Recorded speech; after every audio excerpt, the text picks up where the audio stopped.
About 2 months ago, I asked my mom if I could move into an apartment. She checked if it was a safe place or not, and when she saw that it was, she said it's okay for me to go. She helped me pack my things, but my dad couldn't join us because he had surgery. He was recovering and couldn't lift heavy stuff. Thankfully, my mom and I were strong enough to move everything. I met the landlord, and he gave me the key to the apartment. The landlord suggested that I should meet some of the people who live in the apartments. He mentioned that many of them are very friendly. It was my first time having my own place, and I didn't have many things to move in. So, getting everything inside was fast and not too hard. Once I was alone in my apartment, I thought it would be nice to take a quick shower. After that, I planned to meet up with 3 or 4 neighbors I had chatted with during the move. I jumped into the shower, made it a speedy one, got dressed, and was all set to meet my neighbors when suddenly I heard a knock on my door. I walked up to the door and opened it. There was a tall man, maybe in his 30s. I noticed he was wet, but not from taking a shower, but from swimming in a pool of some sort of, as I could smell the chlorine on him. He greeted me with a hi, and mentioned how happy he was to see a young girl like me moving in. I grinned and made a joke about feeling sorry for whoever had to be my neighbor, and we both laughed. Then we started talking, sharing our interests and personal stories. As our conversation flowed, I invited him inside, and he agreed. Once in, I offered to make some coffee, and as expected from most adults, he happily accepted. Now, I don't really drink coffee. I like tea better, so I made him a cup of coffee and myself a cup of tea.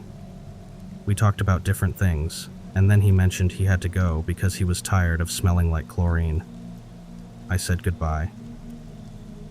Before leaving, he said in a nicer tone, "It's great to have a nice, sweet girl like you in these apartments, not some old folks."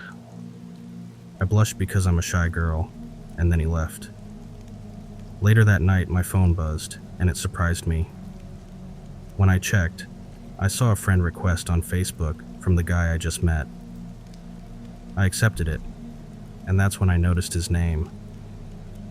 But then, I started thinking. I couldn't remember telling him my Facebook or even my name. For a second, I felt a bit weird about it. Then I just shrugged it off, thinking maybe I forgot to say it during our chat. Since it was getting late, I changed into my pajamas. I wore really short shorts and a crop top, trying to get comfy for the night. After all that, I just relaxed and didn't worry too much about the Facebook thing. Next morning, I collected the dirty clothes in a basket and carried it down to the laundry room. And guess who I saw there? Aaron, the guy we were talking about, wearing shorts and no shirt. I blushed when I saw him. It was kind of nice to notice he was strong and in good shape. I felt relieved knowing I had a friend who could help me out if I ever needed it. I did my laundry, and I noticed he was watching me. I waved to say hi, and he blushed a bit. He told me I could head back to my room, and he'd bring my clothes when they were done. I gladly agreed and returned to my apartment. After some time, I heard a knock on my door. I called out, "It's open." So Aaron opened the door, coming inside. He handed me my clothes and mentioned that I shouldn't leave the door unlocked and asking, "What if it wasn't me?" I replied, I'd scream as loud as possible, and asked him what he would do. He said he'd run as fast as possible to help me. Later I went to bed, but in the middle of the night, something woke me up. I heard a noise in my room, like something was moving. As I woke up slowly, I reached for my bedside lamp to see what was happening. I switched on the light, and the first thing I noticed was my clothes scattered everywhere on the floor, like they just exploded. Then, I saw a man standing there. It was scary, because I thought I was alone. But someone had broken in. I screamed, and the man looked at me. I could only see his eyes because he had a pair of my underwear against his mouth and nose, taking a big, gross breath in. Why was this guy acting so weird? He lowered the piece of clothing, and I could see that it was Aaron, the guy I had just met and thought was nice. He smiled at me, still holding onto my clothes. Then he started walking toward me and said, "I know you want me. It's so clear. Why else do you think I'm here?" "What?" I said. "I barely know you. We just met." "So what? I saw the way you looked at me," he snapped back at me. He pushed me down onto my bed, and I screamed again, tears streaming down my face. I felt foolish. Why did I let him get so close? Why did I flirt and trust someone I hardly knew? All of a sudden, really bright lights were pointed at us, and a strong voice said, "Let go of her. Get down on the ground now." It was the police. They arrested Aaron, but I felt so scared and broken. I cried all through the next day, and I stayed at my parents' house for a while after that. It was really hard for me to go back to my apartment. But there was this nice person who lived in the same apartment complex. He saw someone breaking into my place in the middle of the night, so he called the police. I can't help but think about how bad things could have been if he hadn't helped. It's a scary thought, so be careful and don't trust anyone you don't know well. And it's better to be safe.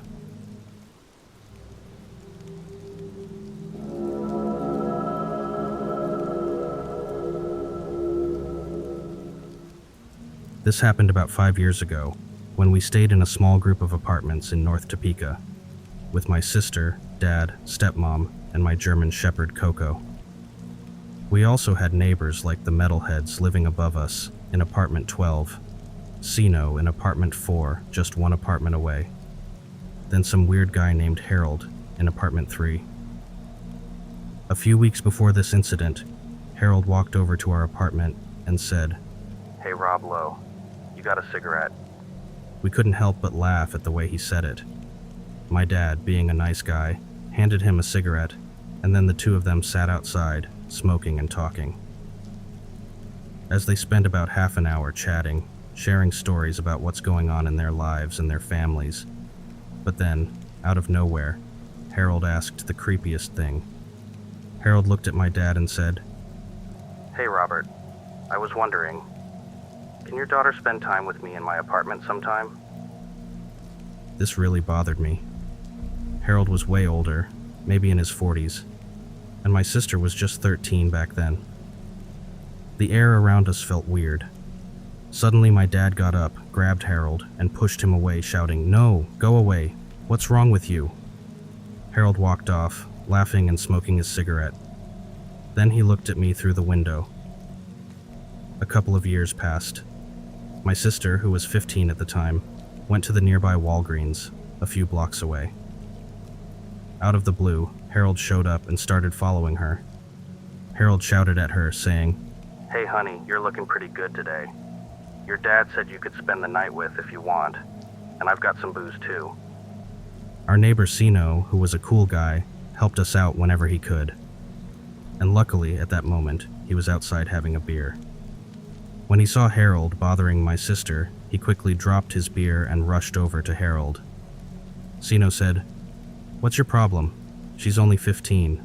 Leave her alone, you weirdo." I walked outside in time to catch the ending of that situation, only to see Harold's face. He was staring at my sister's body. Now my sister was one of those girls who didn't develop until she was 17 or 18. She looked several years younger than her age. So this disturbed me even more. The way he looked her up and down like a hungry wolf, and he smiled, like he knew he was going to win one day. It chilled me to the bone. On the next Saturday night, at about midnight, the scariest thing happened. Thankfully, my sister was at a friend's house, and my stepmom was at work. Out of nowhere, some guy started banging on the back window, the window to the room where I was sleeping. It was a loud banging and scraping sound, like the man was really trying hard to break through the thin steel window cover on the outside. That's when he screamed at me, asking, "Where is my wife?" "I'm under my blanket," trying to stay as quiet and still as I can. My dad yelled back at the man, trying to scare him off by saying, "Harold, get out of here. I've called the police." But he kept trying to break through. I told my dad to call the police, but he said firmly, "Just stay quiet, Zach. I know how to handle this." A few minutes passed, and I heard the first rip through the steel window cover. The thing that's supposed to keep him out. Can't hold him now. I started crying. A little while later, my dog Coco came running and stood in front of me facing the window. She was growling, ready to attack the man if he came in. The noises at the window stopped. Suddenly, there was a loud crack, and we realized he was now breaking in through the front door. He started screaming again, saying, "Where's my wife? If you don't give me my wife, they won't find a single piece of you." My dad finally called the police, yelling for them to come quickly. 10 minutes later, the police arrived and started asking the man why he was doing what he did. They also questioned my dad, asking, "Do you have his wife?" My dad got really mad and said, "Are you dumb? He's talking about my 15-year-old daughter. He thinks she belongs to him. He's not right in the head." A few more minutes went by, and they found a crowbar and some sharp tools thrown in the grass. The next day, he got charged, and a few weeks later, after going to court, we learned he ended up in a mental asylum, as he had a disability, and he stopped taking his medicine.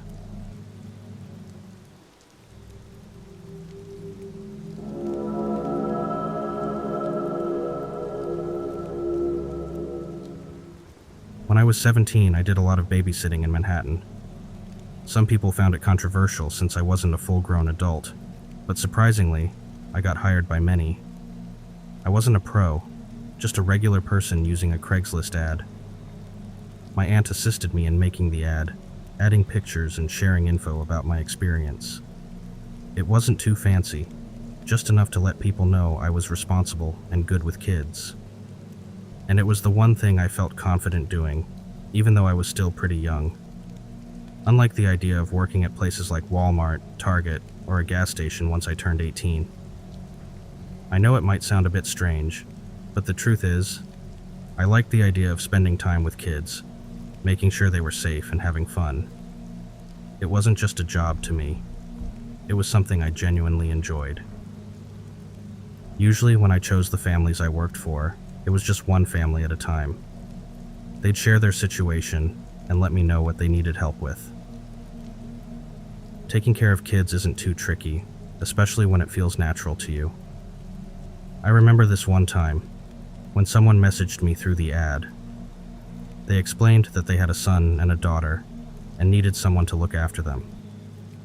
They said their son was 8, and their daughter was 9. They explained they were going away for the weekend. At first, I felt unsure about replying because the profile was anonymous. I didn't know what they looked like, and they didn't even have a name. If I remember right, their profile name was just a bunch of numbers. I don't know how that was allowed, but back then, somehow it was. I decided to meet this guy on a Friday evening. He shared the address, and I didn't check it beforehand. It just wasn't my habit. That night, my mom drove me there, and when we pulled up outside, I have to tell you, the place looked like an empty, abandoned house.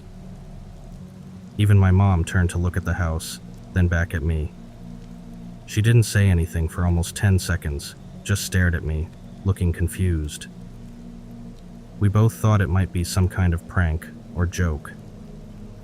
So she decided to wait at the edge of the sidewalk while I walked down the driveway.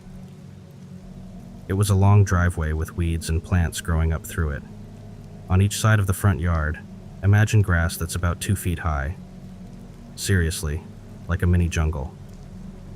The whole scene gave me a weird feeling, but I took a deep breath and walked down the driveway, trying to stay calm. I walked up to the entrance, just about 10 meters away from the front door. 2 windows were cracked, and one had a wooden frame covering it up.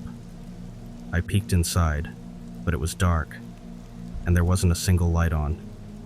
It was dead quiet, no noise at all. Standing there, I started seriously regretting my decision to walk down this driveway. After a few seconds, I heard noises behind the door. It was like someone playing with metal or banging it together. Then I figured out it was someone trying to unlock the goddamn door, but having trouble. Finally, the lock popped and the door creaked open. It was a man with messy, frizzy hair, wearing tall sunglasses and what seemed like a suit, a very dirty and partly ripped one. As soon as he spots me, he says loudly, "Ah, it must be you. I was waiting for you." I turn to face him, looking towards the lawn, the front yard, because I was ready to run back to my mom if things seemed weird. I nervously ask, is everything okay? The whole situation feels odd, and I can't shake off the uneasy feeling. The guy seemed a bit crazy. I mean, what was he wearing? It reminded me of my friend who had autism. She always wore sunglasses. Thinking of her made me feel a bit better as he gestured for me to come inside. At first, the things that worried me were calmed because he was surprisingly kind and welcoming. It felt a bit strange, but I started to think maybe I misjudged him, as he seemed really nice. When I walked in, he closed the door. Then, he started singing, whistling, and tapping his feet like he was on top of the world. I couldn't tell if he was just in a good mood or maybe having a trip. Right away, I noticed the floorboards of the house were making creaky sounds because they were old. There wasn't any carpet or wood on the floor. It seemed like old boards, like they tore up the original flooring. As soon as you walked in, on the right side was the staircase. The steps were just wooden, with some nails sticking out on either side, like someone had ripped up the carpet. He guided me through, whistling to himself. Eventually, he takes me to the back room where he has a light on. The whole room was empty, just a mattress with his bedding and a few pillows. Then he says, "Make yourself at home," and start skipping around the room while whistling. I didn't know what to think. This guy was making me feel completely uneasy, but at the same time, I wasn't really scared of him. Right now, he seemed like a total maniac to me, but I still hadn't texted my mom to tell her to leave yet. While he's hopping around the room, whistling, I ask him, "So where are your kids? Where are the kids you want me to babysit, sir?" Then he suddenly stops and says, "Ah, yes, just a moment. Would you like a drink? I can make you a drink if you want." I tell him, "No, I'm fine, thanks. I had some dinner and a drink before I came here." But he seems more interested in offering me a drink than showing me where his kids were. He told me to wait in his room, the big one downstairs with the mattress on the floor, while he went to make himself a drink. After a few minutes, he comes back, but he left his drink in the kitchen, so he has to go get it. On his way out of the room, he starts talking like he's calling up to his son, "Daisy, Brandon, the babysitter's here." So, I thought finally I was going to meet his kids, and that's why I came here. Once I met the kids and understood the situation, then and only then would I text or call my mom and tell her to leave. But there was no sign of Daisy or Brandon. In reality, he came back with his drink, which also looked moldy, and just sat on the mattress. He sat sipping it, whistling to himself, swaying back and forth while holding his knees. I walked a bit closer to him and kneeled down. I asked him, "Where are they? Are they coming down?" He didn't answer me. Instead, he just ignored me, sitting there, rocking back and forth, taking occasional sips from his mug of coffee. I decided to walk out into the hallway to call his son and daughter. "Hello? Is anyone up here? I'm here to babysit you. Do you want to come down?" There was no answer. There was also no light. I walked back to the guy still doing the same thing on the mattress. I told him, "Should I go up and get them?" and he turns and looks at me. He says, "Good idea. You go and get them." So that's what I do. I climb up the creaking staircase and notice there's not a single light on upstairs. Upstairs, there are doors for 4 separate rooms. One is a bathroom, 2 are bedrooms, and one looks like it used to be an office. There was no sign of a Daisy or Brandon. There was no one. Once I'm in the second bedroom, that's it. I decide I'm going to leave, so I take out my phone from my left pocket. I open the text window to my mom and type, "I'm coming back out. This doesn't seem right." Then I turn the phone onto airplane mode and put it back in my pocket. Well, as I turn around, the guy stands in the doorway, whistling and tapping his feet against the floor. I ask the guy, "Where are they? They're not up here." And he looks at me and says, "What are you talking about? They're sitting right here."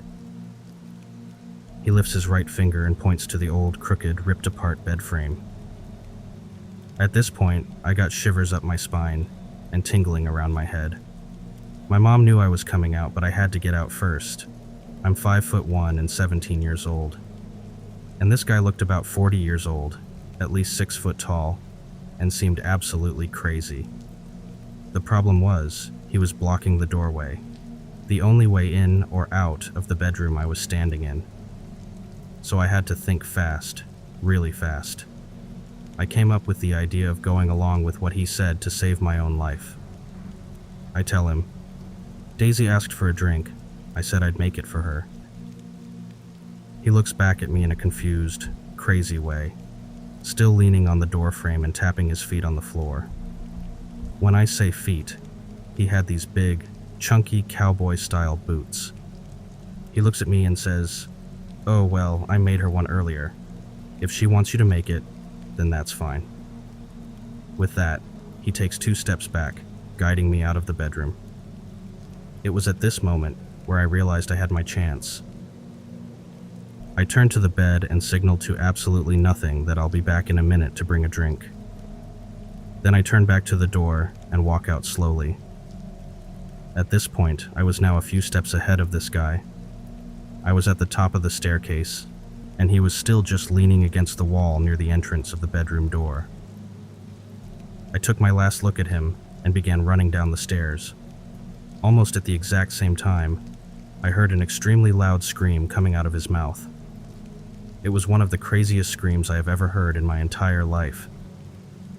Once I got to the ground floor, I turned the doorknob, but it was stuck, extremely crooked and creaky. I pulled it open enough, and it made a creaking noise, just like it did when he opened it for me. I ran down the driveway for my life. I used to run track and field back in high school. My 100-meter personal records weren't bad, but I wasn't wearing spikes and I wasn't wearing trainers. But I definitely set a new record that night. When I got back to the car, my mom knew something major was going on, as she already had the engine running and looked completely terrified. I got in the passenger side and slammed the door shut. Then, she pushed the gas pedal to the floor. I took one last look down the driveway before we took off. I saw the man standing there in his suit, cowboy boots, frizzy hair, and sunglasses, waving goodbye to us. To this day, I don't babysit anymore, but I kept my regular clients for another 2 years after this happened. I never took on new clients, though. It really scared me. On one of our drives back to Kansas from Texas, we had a bad trip. To me, every trip was bad, as I hate Kansas. One time, we ran over a dead body, lean and simple. It had a red and black shirt and jeans. It was a 2-lane highway going north. We were in the right-hand lane, and the body's bottom half was toward the right edge of the lane, and what used to be the head was to the left, which would have been towards the middle of the 2 lanes going north. You could tell it had already been run over several times. The left-hand lane, where the head was pointed towards, looked like someone had slung a bucket of red paint there. I'll never forget the sound of the crunching bones as we ran over them. This happened about 2 years ago, and even now I still can't forget it. I was stunned in shock. It was probably about 3 or 4 a.m. I don't know if we were still in Texas or Oklahoma. My husband used to get off work at 3 a.m., and we went to Kansas frequently to see his kids. On those nights, he would try to get off early, sometimes 12 a.m. I was always in a bad mood. It had just started to rain that night, and we were going almost 90 miles per hour, so we couldn't stop. We hadn't seen any cars going south for a long time. We continued driving at this speed for about 15 minutes when we saw an ambulance going the opposite direction. I can only assume. The truck driver called. I wanted to call 911, but I had no idea where we were. Plus, like I said, I was just in shock.